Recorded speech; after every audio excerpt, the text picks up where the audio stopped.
22वां बाब। मोआब का बादशाह बलाम को बुलवाता है।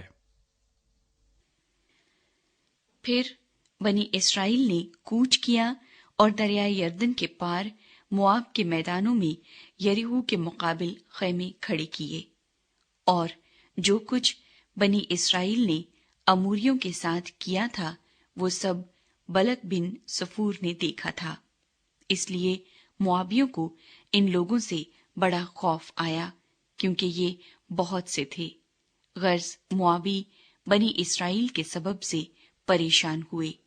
सो मोआबियों ने मिद्यानी बुजुर्गों से कहा कि जो कुछ हमारे आस पास है उसे ये अम्बो ऐसा चट कर जाएगा जैसे बैल मैदान की घास को चट कर जाता है।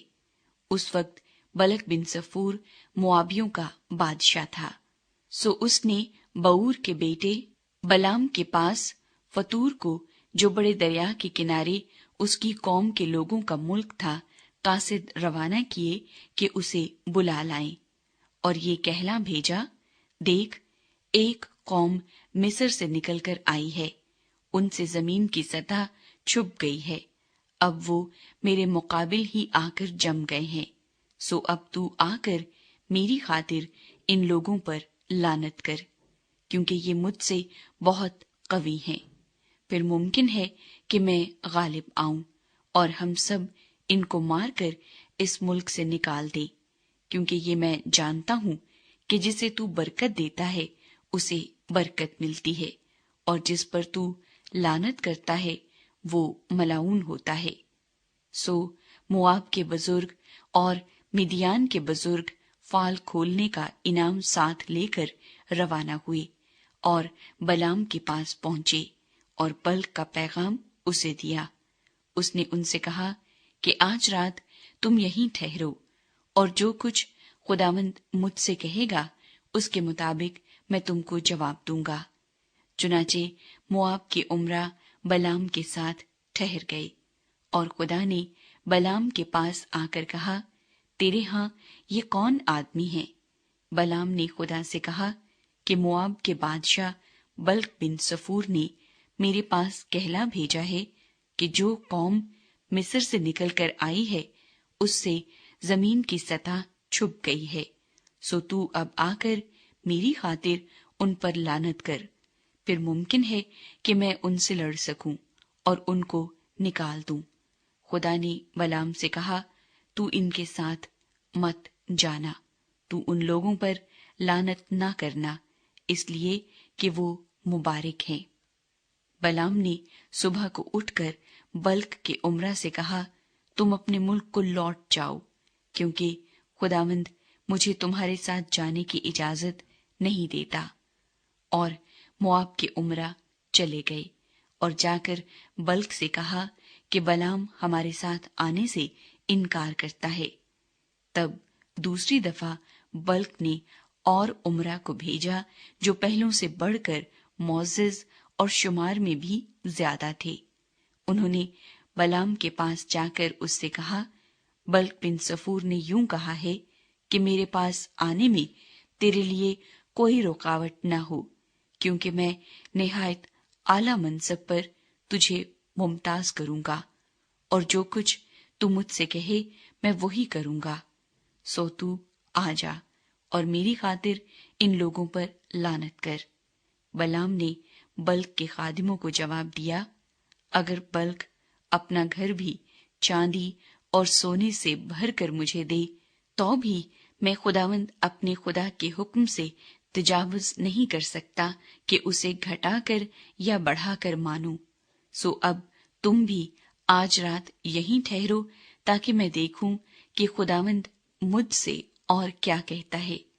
और खुदा ने रात को बलाम के पास आकर उससे कहा, अगर ये आदमी तुझे बुलाने को आए हुए हैं तो तू उठकर उनके साथ जा, मगर जो बात मैं तुझसे कहूं उसी पर अमल करना।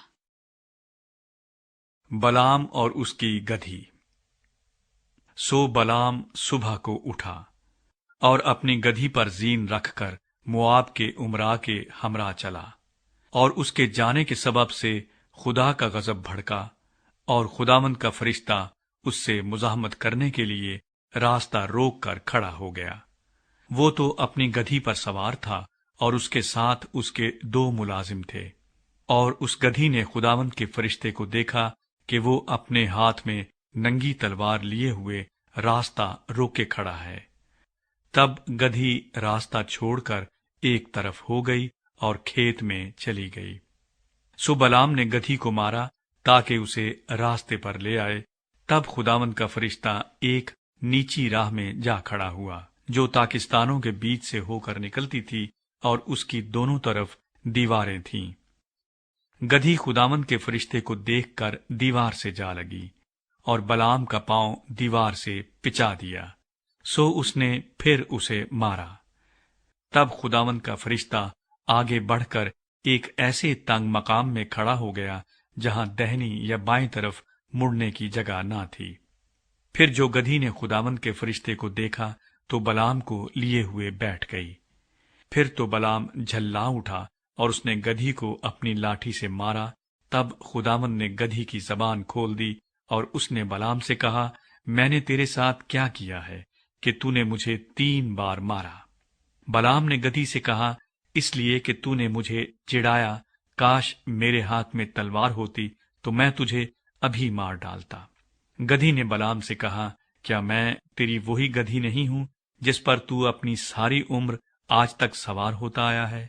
کیا میں تیرے ساتھ پہلے کبھی ایسا کرتی تھی؟ اس نے کہا، نہیں۔ تب خداوند نے بلعام کی آنکھیں کھولیں اور اس نے خداوند کے فرشتے کو دیکھا کہ وہ اپنے ہاتھ میں ننگی تلوار لیے ہوئے راستہ روکے کھڑا ہے۔ سو اس نے اپنا سر جھکا لیا اور اوندھا ہو گیا۔ خداوند کے فرشتے نے اسے کہا کہ تو نے اپنی گدھی کو 3 بار کیوں مارا؟ دیکھ، میں تجھ سے مزاحمت کرنے کو آیا ہوں، اس لیے کہ تیری چال میری نظر میں ٹیڑھی ہے۔ اور گدھی نے مجھ کو دیکھا اور وہ 3 بار میرے سامنے سے مڑ گئی۔ اگر وہ میرے سامنے سے نہ ہٹتی تو میں ضرور تجھ کو مار ہی ڈالتا اور اس کو جیتی چھوڑ دیتا۔ بلعام نے خداوند کے فرشتے سے کہا، مجھ سے خطا ہوئی، کیونکہ مجھے معلوم نہ تھا کہ تو میرا راستہ روکے کھڑا ہے۔ سو اگر اب تجھے برا لگتا ہے تو میں لوٹ جاتا ہوں۔ خداوند کے فرشتے نے بلعام سے کہا، تو ان آدمیوں کے ساتھ چلا ہی جا، لیکن فقط وہی بات کہنا جو میں تجھ سے کہوں۔ سو بلعام بلک کے امراء کے ساتھ گیا۔ بلک بلعام کا استقبال کرتا ہے۔ جب بلک نے سنا کہ بلعام آ رہا ہے تو وہ اس کے استقبال کے لیے مواب کے اس شہر تک گیا جو ارنون کی سرحد پر اس کی حدود کے انتہائی حصے میں واقع تھا۔ تب بلک نے بلعام سے کہا، کیا میں نے بڑی امید کے ساتھ تجھے نہیں بلوا بھیجا تھا؟ پھر تو میرے پاس کیوں نہ چلا آیا؟ کیا میں اس قابل نہیں کہ تجھے اعلی منصب پر ممتاز کروں؟ بلعام نے بلک کو جواب دیا، دیکھ، میں تیرے پاس آ تو گیا ہوں، پر کیا میری اتنی مجال ہے کہ میں کچھ بولوں؟ جو بات خدا میرے منہ میں ڈالے گا وہی میں کہوں گا۔ اور بلعام بلک کے ساتھ چلا اور وہ کریت حسات میں پہنچے۔ بلک نے بیل اور بھیڑوں کی قربانی گزرانی اور بلعام اور ان امراء کے پاس جو اس کے ساتھ تھے قربانی کا گوشت بھیجا۔ بلعام کی پہلی پیشین گوئی۔ دوسرے دن صبح کو بلک بلعام کو ساتھ لے کر اسے بال کے بلند مقاموں پر لے گیا۔ وہاں سے اس نے دور دور کے اسرائیلیوں کو دیکھا۔